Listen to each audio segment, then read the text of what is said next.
Bonjour à tous, c'est Martin Rémy et bienvenue sur Simple Logique Explicable. Nous allons continuer cette série de travaux dirigés sur la mécanique du point matériel. Pour le quatrième exercice, vous allez suivre une vidéo déjà enregistrée parce que c'est un exercice qui est tiré du contrôle continu de l'année académique 2017-2018, de la licence 1 de physique, particulièrement du groupe B en faculté de sciences de l'Université de Yaoundé 1 au Cameroun. Donc, je vous laisse suivre la vidéo et on se revoit à la prochaine. Au revoir. Pour le premier exercice de cette série de travaux dirigés, j'ai pris un exercice qui est tiré du contrôle continu d'avril 2018, donc de l'année académique 2017-2018, de la licence 1 de physique, groupe B particulièrement, en faculté de sciences de l'Université de Yaoundé 1 au Cameroun. C'est un exercice qui va généraliser la plupart des compétences qu'on est censé avoir en cinématique du poids matériel. Et il y en aura d'autres qui vont venir également en termes de critères d'exercice, peut-être des fonctions qui vont changer, mais ce sera juste la même idée, le même point de vue sur la façon d'analyser ce problème. Alors ici, on nous dit, on a un point matériel P, vous auriez l'énoncé en début de vidéo bien sûr, on a un point matériel P dans le repérage dans le plan X, O, Y est donné par les informations suivantes. Nous avons X de T qui est égal à 20 alpha, facteur de T moins taux, et Y de T qui est égal à 10 bêta, facteur de T moins taux au carré, où alpha, bêta et taux sont juste des unités exprimées dans le système international. Et ça vaut 1 partout, on va dire. Donc, première question, on nous demande de déterminer la dimension de taux, la dimension de alpha et la dimension de bêta. Puis en deuxième question, une équation cartésienne et une représentation de la trajectoire entre 0 et 4 secondes. Troisième question, on veut les composantes de V et de A dans la base IJ, bien sûr dans le plan OXY et leur module. Puis on basculera maintenant dans la base de Freinet où on demandera à nouveau de déterminer les composantes de V et de A. On déterminera bien sûr, ça c'est juste des applications numériques, la vitesse AT égale à 3 secondes. Et ici, on va essayer de partir de ce qu'on a obtenu dans la quatrième question pour déduire le rayon de courbure et déterminer ce que ça vaut AT égale 3 secondes. Donc pour commencer, on va aller à la première question. Première question, on veut la dimension de taux alpha et bêta. Alors lorsque je prends mon expression, donc, je vais dire dimension de taux. Je veux la dimension de taux, dimension de alpha et dimension de bêta. Lorsque je prends l'expression x de t, qui est égal à quoi? 20 alpha facteur de t moins taux. Qu'est-ce que je remarque? Je remarque dans cette expression qu'on a ceci. T moins taux. Ceci veut dire quoi tout simplement? Ceci veut dire, si on peut écrire cette expression de la sorte, ça veut dire T et taux ont la même dimension, tout simple. Donc rappelez-vous, dans les règles d'analyse dimensionnelle, on vous disait si A égale à B plus C, alors dimension de A est égale à la dimension de B qui est encore égale à la dimension de C, tout simplement. Ça veut dire qu'ici, j'aurai dimension de T qui sera égale à la dimension de taux. Autrement dit, je déduis donc la première réponse à ma question. J'ai dimension de taux qui est égale à la dimension de T. Or, T, c'est du temps. Ça veut dire que ceci, c'est grand T. Tout simplement. Maintenant, passons à la dimension de alpha. Si je peux écrire ceci, je me rappelle également d'une règle simple qui me disait si A égale à B fois C, alors dimension de A est encore égale à dimension de B fois dimension de C. Tout simplement. C'est ce que je vais appliquer. Je viens ici, j'aurai dimension de X qui sera égale à dimension de 20 fois dimension de alpha fois la dimension de T moins taux. Or, je sais que dimension de 20, 20 c'est une constante, ça veut dire que sa dimension c'est 1. On dit qu'il n'a pas de dimension, mais cela veut dire que sa dimension c'est 1. Alpha, je connais pas, c'est lui que je cherche. Dimension de t moins tau, bon, c'est encore la dimension de t ou la dimension de tau. Donc, j'ai dimension de x qui est égale à 1 fois dimension de alpha fois dimension de tau. Autrement dit, la dimension de alpha sera tout simplement égale à la dimension de x divisé par la dimension de t, c'est-à-dire fois la dimension de t à la puissance moins 1. Alors, la dimension de x. X, c'est une composante cartésienne, c'est une longueur, ce qui veut dire qu'ici, j'ai du L, tout simplement, et là, j'ai du t à la puissance moins 1. Donc, deuxième résultat, j'ai dimension de alpha qui est tout simplement égale à L, t moins 1. Autrement dit, alpha est une vitesse. Maintenant, passons à la dimension de bêta. Dimension de bêta, qu'est-ce que c'est? On va prendre l'expression de y.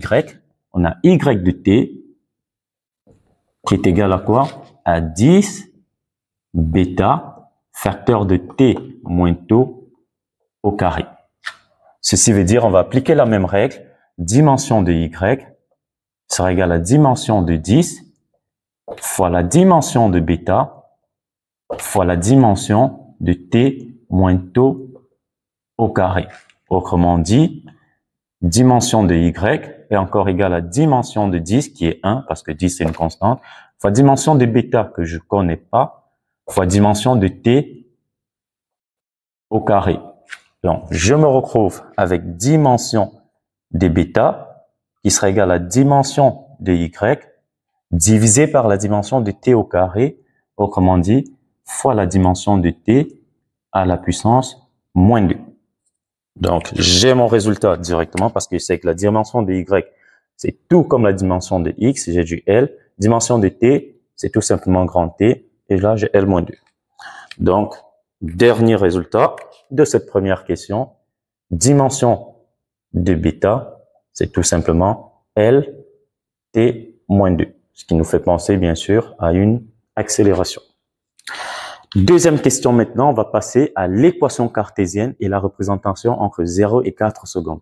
Une équation cartésienne, on va se baser sur les lois horaires qui nous ont été données et on va essayer d'éliminer le paramètre temporel. Donc, deuxième question. Équation cartésienne. Pour ne plus créer mes constantes, vu que je connais déjà leur identité, je sais que alpha, c'est une vitesse, bêta, c'est une accélération, tau, c'est un temps. Je peux réécrire mon système d'équation x de t, qui sera simplement égal à quoi? Ou bien, pour ne pas alourdir les expressions, je vais juste mettre x. Je sais qu'il est fonction du temps. J'ai x qui est donc égal à quoi? X, je viens là, c'est 20 alpha facteur de t moins tau. Or, alpha, c'est 1. Du coup, j'ai 20 facteur de t moins 1. Parce que tau, c'est aussi 1. Y devient tout simplement 10 facteur de t moins 1 au carré. Maintenant, je vais venir dans cette expression, dans 1, et je vais tirer t moins 1. Dans 1, on voit bien que t moins 1 est tout simplement égal à x sur 20. Je vais prendre ceci que je vais balancer dans 2. Donc, je prends 1 dans 2. Qu'est-ce que ça me donne? J'ai y qui est tout simplement égal à 10 fois t moins 1 au carré. Or, t moins 1, c'est ceci. C'est pour ça que je me retrouve avec x sur 20 au carré. Et ceci me donne quoi? Y est simplement égal à 10. 20 au carré, on est à 400 fois x au carré. 10, il s'en va. Allez, hop. Donc, l'équation cartésienne est tout simplement y égale à 1 sur 40 x carré. Une parabole, tout simplement. C'est en termes de nature. Maintenant, on va essayer de donner une représentation de notre trajectoire entre 0 et 4 secondes. Je suis sur le plan x, o, y, donc je vais d'abord le représenter. Est-ce que je le fais là ou je le fais là? Je le fais directement ici. Donc, je vais d'abord représenter mon plan x O, Y, et en fonction de cela, je saurai comment déduire ma trajectoire. Donc, je mets là, j'ai, hop, là, j'ai Y que je vais représenter en fonction de X. On a dit entre 0 et 4 secondes. Ça veut dire, je viens là, je vais faire juste un petit tableau.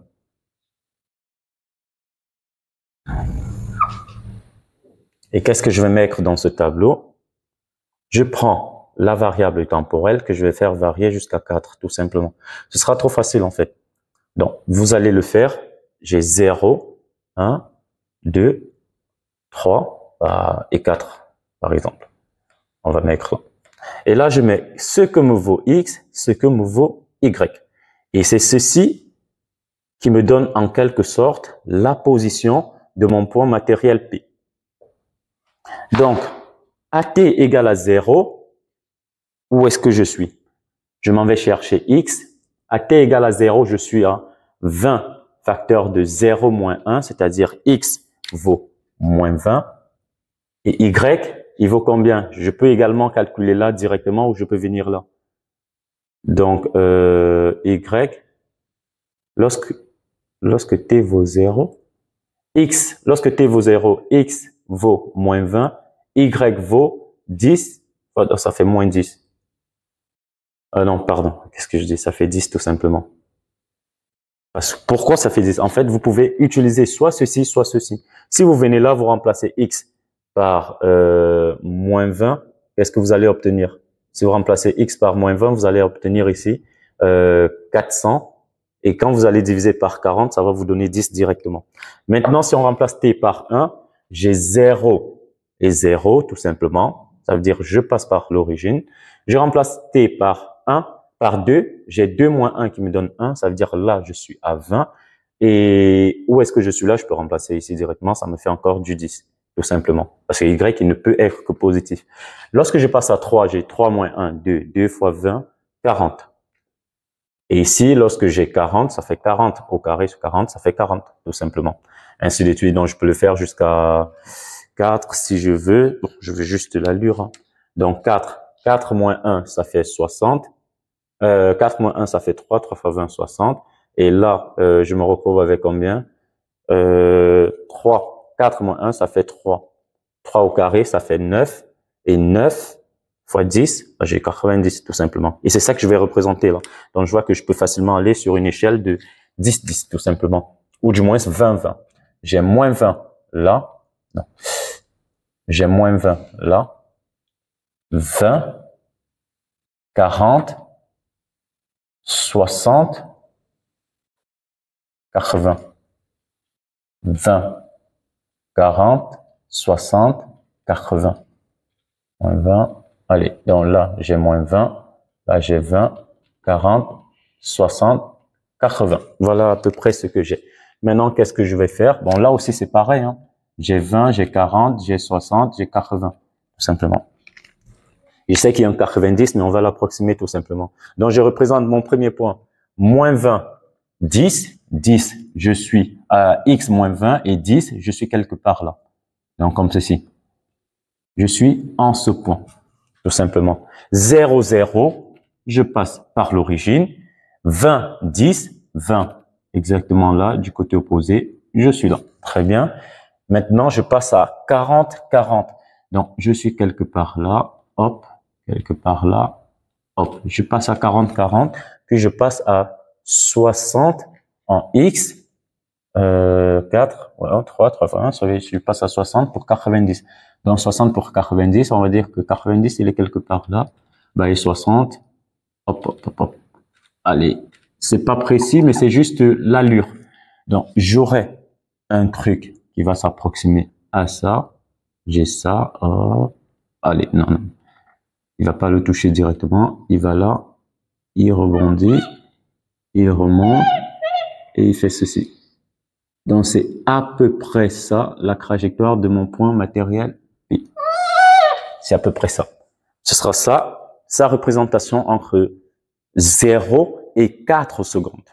Maintenant, passons à la troisième question. La troisième question nous demande de calculer les composantes de V et de A, vecteur vitesse et vecteur accélération, tout en déterminant leur module. Donc, si je passe directement, j'ai 3, je veux V et je veux A dans la base ou bien sur le plan OX, Y tout simplement. Alors, je sais que V, c'est la dérivée du vecteur position, donc ce sera la dérivée de OP. Parce que mon point matériel, c'est P par rapport au temps. Ce qui me fait dérivée de X par rapport au temps porté par I, plus dérivée de Y par rapport au temps porté par J. Je vais simplement dériver X et Y par rapport au temps. Il est là X. Lorsque je dérive ceci par rapport au temps, bah, j'ai tout simplement 20. Ça veut dire que V, c'est encore 20 I. Et lorsque je dérive maintenant ceci par rapport au temps, j'ai 2 fois 10 que multiplie T moins 1. Donc, du coup, j'ai 20 facteur de T moins 1 porté par J. Donc, voilà ce que vaut V. V est égal à 20. Je peux mettre facteur de I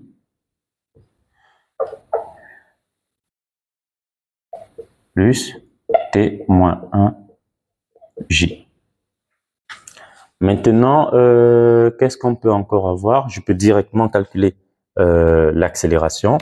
Je sais que l'accélération, ce sera quoi? L'accélération, c'est la dérivée du vecteur vitesse par rapport au temps. Et ceci, bah, j'utilise ce que j'ai là, ça me fait directement 20 que va dériver ceci. Dérivée de I par rapport au temps, vu que c'est nul, ça fait le vecteur nul, plus dérivée de T moins 1 par rapport au temps, ça me fait juste 1. Donc 1 fois J, c'est-à-dire J. Autrement dit, ça fait tout simplement 20J. Maintenant, donc j'ai accélération qui est égale à 20J. À partir de ceci, je peux déduire les expressions des normes, comme on m'a demandé les modules. Non seulement les expressions des vecteurs, mais aussi les expressions des modules. C'est pour ça que je me retrouve ici avec quoi? Je me retrouve avec module de V, que je vais simplement appeler V. Bon, c'est mieux de le préciser, qui est égal à module de V, qui sera égal à quoi? 20, ça peut rester. 20, on sait que c'est racine de quoi? C'est comme si je faisais la norme de ceci. Donc, j'ai la première composante que je vais élever au carré. La première composante, c'est 1. Donc, j'ai 1 au carré plus T moins 1 au carré. Donc, ceci, c'est 20 racine de T carré moins 2T. Il y aura un plus 1 là. Plus ce 1, ça fait plus 2. Donc, voilà la norme de V qui est tout simplement donnée par ceci. A, c'est 20J. Donc, automatiquement, la norme de A sera 20. Tout simplement parce que la norme de J, c'est 1. On peut maintenant passer à la quatrième question qui nous demande les composantes intrinsèques de la vitesse et de l'accélération, c'est-à-dire dans la base de Freinet. Donc, question 4. On entre dans la base de Freinet. Et ici, on va juste faire un rappel des formules que nous avons obtenues déjà. Donc, juste pour rappel, pour ceux qui veulent voir tout ce qui concerne le cours sur la mécanique du point matériel, j'avais fait une série de vidéos. Vous allez juste sur l'onglet playlist. Vous allez chercher mécanique du point matériel ou cinématique du point matériel. Vous allez voir une série de vidéos qui a été faite là-dessus. Dans base de Freinet, ici, on rappelle juste l'expression de V. Donc, on veut V et A. V, c'est la norme de V suivant T, le vecteur tangent. Et A, c'est la dérivée du module de vitesse par rapport au temps porté par T, plus V carré sur le rayon de courbure porté par N. Dans la base de Freinet, c'est le point matériel. Ici, c'est P. T, qui est le vecteur tangent, et N, vecteur normal à la trajectoire, bien sûr, en ce point. Donc, voilà ce que c'est. On va déterminer en fonction de ce que nous avons. Nous connaissons déjà le module de V, ça veut dire que l'expression de V dans la base de Freinet, c'est simple. C'est 20 racine de T carré moins de T plus 2 porté par T, tout simplement. Maintenant, A. Pour trouver A, il va falloir que je trouve la composante tangentielle et la composante normale. Commençons par la composante tangentielle. Donc A, dans ceci, on peut dire que c'est comme un AT porté par T plus un AN porté par N. AT, qui est simplement dérivée du module de vitesse, du module du vecteur vitesse par rapport au temps, sera la dérivée de ceci, uniquement ça. Donc j'ai 20. La dérivée de ceci, racine de U, on se rappelle, c'est U' sur 2 racines de U. Du coup, j'ai U' qui me donne 2T moins 2 sur 2 racines de U, et encore 2 racines de T carré moins 2T plus 2. Je peux mettre 2 en facteur ici, il va se simplifier directement. Du coup, je reste avec 20 facteur de T moins 1 sur racine de T carré moins 2T plus 2. Parce que le 2 que j'ai mis en facteur, il s'est simplifié avec celui-ci. Maintenant, comment je fais pour trouver l'accélération normale vu que je ne connais pas le rayon de courbure? Et encore plus, c'est lui qui m'est demandé à la 6e question. Alors ici, je vais juste écrire cette expression. A, c'est encore AT porté par T plus AN porté par N. Alors, si je veux calculer la norme de A au carré, ce sera A carré qui sera tout simplement AT carré plus AN au carré. Donc, si je veux AN, ce sera la racine carrée de A carré moins AT carré. Et c'est ça que je vais calculer tout simplement. Donc, A carré, je sais que c'est 20 au carré. Donc, je vais calculer là AN carré tout simplement. Ce sera A carré, c'est-à-dire 20 au carré. Je vais mettre comme ceci, je sais que c'est 400, moins AT carré, je vais calculer ceci également que je vais élever au carré. Donc, j'ai moins 20 au carré, facteur de T moins 1 au carré sur T carré moins 2T plus 2. Et ceci, ça fait quoi? Je peux mettre 20 au carré en facteur. Et là, je me retrouve avec 1 moins. Ici, qu'est-ce que ça fait? Ça me fait du T carré moins 2T plus 1. Et au dénominateur, j'ai bien sûr T carré moins 2T plus 2. Et lorsque je développe ceci, qu'est-ce que j'obtiens? En développant ceci, tout simplement, j'obtiens AN carré qui sera égal à 20 au carré, facteur de quoi? Au numérateur, je prends tout ceci, 1 fois tout ceci, donc j'ai T carré moins 2T plus 2, je fais moins tout ce que j'ai en haut. Donc j'ai moins T carré plus 2T moins 1. Tout ceci divisé par T carré moins 2T plus 2. Et quand j'essaye de simplifier, j'ai T carré qui s'en va, moins 2T qui s'en va, 2 moins 1, il reste 1. Ça veut dire que ceci, AN carré, c'est 20 au carré divisé par T carré moins 2T plus 2. Donc, AN sera tout simplement 20 sur racine de T carré moins 2T plus 2. Donc, ici, j'ai AT et là, j'ai AN. Et s'il faut que j'écrive maintenant les deux rassemblés, je vois que je peux mettre 20 sur racine de T carré moins 2T plus 2 en facteur. Je peux mettre ceci en facteur et qu'est-ce que j'aurai? AT porté par T, quand je mets ceci en facteur, je me retrouve avec T moins 1, donc à peu près comme ceci. T moins 1 porté par T plus, je viens maintenant AN porté par N. Or, c'est ceci qui a été mis en facteur, donc j'ai tout simplement plus N. Et ça, c'est l'expression de l'accélération dans la base de Freinet. Et les composantes de cela sont dites tout simplement composantes intrinsèques. Donc, vous voyez qu'on n'a pas eu ici besoin du rayon de courbure pour déterminer, bien que l'accélération, dans sa formule littérale, dans la base de Freinet, est fonction du rayon de courbure. Maintenant, on va passer à l'expression. Bon, ça, c'est juste des applications numériques. On va le faire rapidement. Ce n'est pas quelque chose qui demande beaucoup de temps. Donc, on a V à t égale 3 secondes. Je viens tout simplement là. Je sais que V, voilà son expression dans la base de Freinet. Donc, V sera tout simplement 20 racines. Ici, j'aurai t au carré, ça fait 3 au carré, 9. 9 moins 2 fois 3, 9 moins 6. Je me retrouve à 3. 3 plus 2, ça fait 5. Donc, j'ai 20 racines de 5 portées par t. C'est vrai qu'on n'a pas précisé l'expression dans quelle base on le fait, donc vous pouvez aussi revenir à ce qu'on avait initialement. Vous calculez juste, vous aurez V qui aura deux composantes Vx. On avait trouvé 20 tout simplement lorsqu'on a dérivé. Donc Vx c'est 20 et Vy, bah, on avait trouvé 2 fois 10, 20, 20 facteur de t moins 1. Donc vous allez faire 20 facteur de 3 moins 1, ce qui vous fait 40. Donc, vous pouvez encore dire que bah, V, en fait, c'est 20i plus 40j, tout simplement. Donc, voilà ce qu'on a.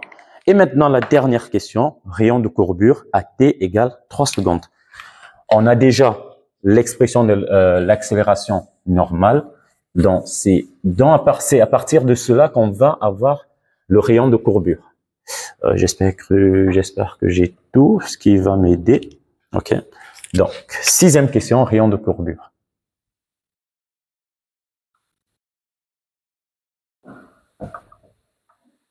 On se rappelle que AN, l'accélération normale, la composante normale de l'accélération, c'est V carré sur R. À partir de ceci, on tire R qui est tout simplement V carré sur l'accélération normale. C'est tout. Maintenant, V carré sur l'accélération normale, on a V carré, il est où le module de V? Le module de V, ah oui, c'est lui que j'ai effacé là. C'est lui que j'ai effacé là. Ah, c'était un truc comme ça. Donc, on se rappelle que V, c'était 20 racines de t carré moins 2t plus 2. OK? Ça veut dire que bah, V carré, en fait, c'est 400 facteur de t carré moins 2t plus 2.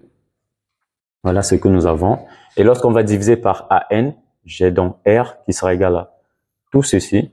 Donc 400 facteur de t carré moins 2t plus 2 que je vais diviser par AN. AN c'est ça. Donc j'aurai 20 de ce côté divisé par ça. C'est pour ça que je le ramène directement au dénominateur parce que j'aurai ça divisé par racine de la même chose. Je le ramène au dénominateur. Je viens là, j'aurai donc racine de t carré moins 2t plus 2. Donc au final, je me retrouve avec une expression beaucoup plus simplifiée. Si on me demandait son expression en fonction du temps, j'aurais juste mis qu'en fait, le rayon de courbure, 400 divisé par 20, ça fait tout simplement 20. J'aurais eu 20 fois t carré moins 2t plus 2 à la puissance 3 demi.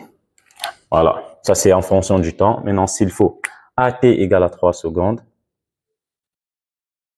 ça fait R est égal à 20. Et si vous savez que ça fait, c'est ce qu'on a calculé tout à l'heure, ça fait 9 moins 6 plus 2, ça fait 5. Donc j'ai fois 5, racine de 5, qui est tout simplement R égale à 100 racine de 5. Voilà le rayon de courbure pour ce qui est demandé. Les unités n'ont pas été précisées, donc tout cela reste toujours en unité du système international. Vous pouvez mettre les unités ou pas, et ça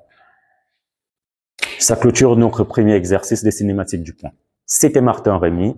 N'oubliez pas de vous abonner, de liker et de partager à votre entourage. Mettez en commentaire s'il y a eu une incompréhension ou quelque chose que j'ai pas pu remarquer sous l'effet de la pression, donc vous pouvez le mettre. Et aussi, je vous propose quelque chose, vous pouvez me faire recevoir tous vos exercices, que ce soit des fiches de TD, ça peut être de partout dans le monde. Vous avez l'adresse email, vous l'envoyez et on sélectionnera certains exercices en fonction des établissements également et on essaiera de les traiter pour peut-être les générations à venir. Donc, vous étiez sur Simple Logique Explicable et je vous donne rendez-vous à la prochaine fois.